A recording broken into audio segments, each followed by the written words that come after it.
Minister, what do you think of the contrast between Queensland taking biosecurity seriously, putting on an additional 100 frontline workers at the same time that you are sacking frontline workers? Well, we've put a significant investment into biosecurity in this year's budget, more than any other government before. That is a very important investment in how we're protecting the state's biosecurity, how we will be dealing with biosecurity issues across New South Wales, the existing ones, how we'll have better structures in place for dealing with things that arise into the future.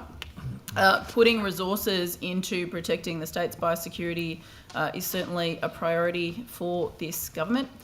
We've invested significantly more funds than your government did in dealing with things such as red imported fire ants and the like, but also making sure that we're setting up the structures that we need, both in the agency that I'm responsible for, but also across government, to deal with these issues and be prepared for them is a good thing. Can we talk specifically about cattle tick, Minister? Can you guarantee that you're maintaining the eradication approach to cattle tick to keep New South Wales tick-free and not moving towards a management situation? There isn't any change proposed at the moment. The cattle tick program is continuing. We've got a new biosecurity commissioner who I believe starts work today, actually. So she's very welcome. I've tasked her with having a look at the cattle tick program as one of the first pieces of work that she'll be doing. I certainly look forward to getting any information or advice that she might have in relation to the program. I will continue to engage people who use the program and will work through how it's working, what needs to be done to manage this and other issues into the future. And there's no parameters that you've given the Biosecurity Commission about what to look into as far as considering zones as they have in Queensland?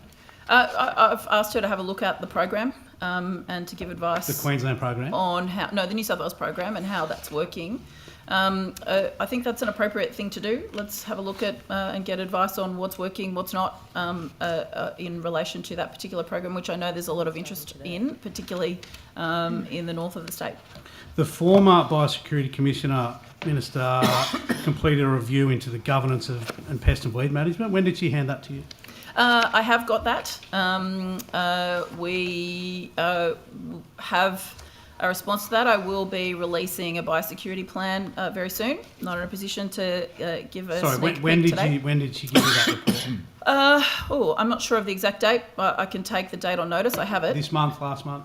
I'd have to. I'm not sure, but I have it. Same with the compliance enforcement report that she's done. Yeah, government's considering those reports. In addition to all of the other pieces of work that we've commissioned in this space, and we've got a plan which I will be releasing shortly based on some of those pieces of advice. To the report specifically, Minister, do you not consider that you've had them for a reasonable amount of time to consider the report?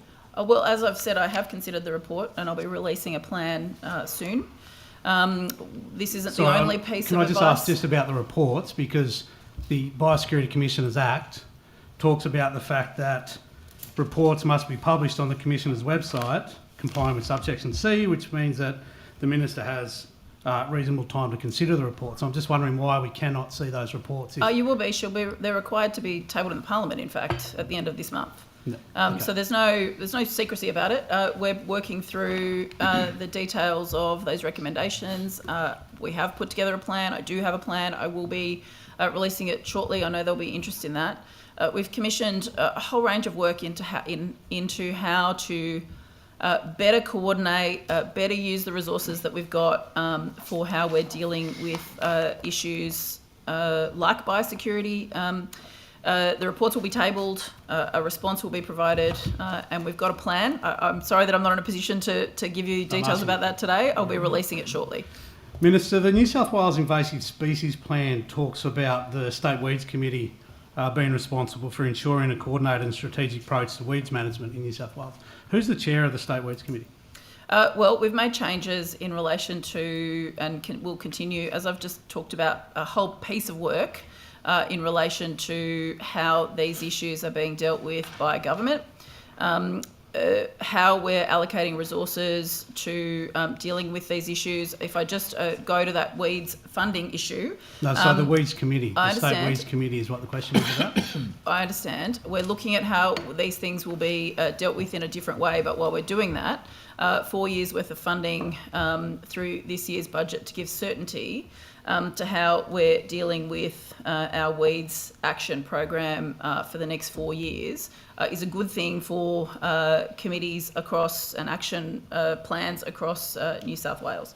So who's playing the role that the State Weeds Committee did play? I think it was legislated even. No, sorry, it's in the management plan. Yeah, well, the department is doing. The government is doing work with the department on what these things should look like going forward. We still have local weeds authorities, local plans and decisions and priority weeds in place from a local perspective. One of the good things that we've done is provide through this budget certainty for how they operate. So I'm confident that work is continuing in that space in the way that it needs to. Minister, since the start of this year, what communities have you visited to discuss the impacts of renewables on farming and regional communities? Well, I'm constantly travelling around regional communities. Which that includes, have you specifically met with that? That includes communities that are part of the opportunities that come from renewable energy Can you give me an example, Minister? Some months ago, I visited the Central West region, Arana, Mudgee and the like, with funding with the Environment Minister when funding was announced for those communities to take advantage of these programs that are being rolled out. I fully appreciate and understand that things are happening at a rapid pace. There is a lot of change happening in communities as we deliver our what was a bipartisan renewable energy future. We are working with those communities as we do this quickly to make sure that they can take advantage of the opportunities that come from this. So I am conscious that there are impacts on farms. farms. Apart from the announcement that you made, and I'm not sure if that was this year or last year, which community groups have you met with specifically to talk about the impacts of the RES and the rollout of renewable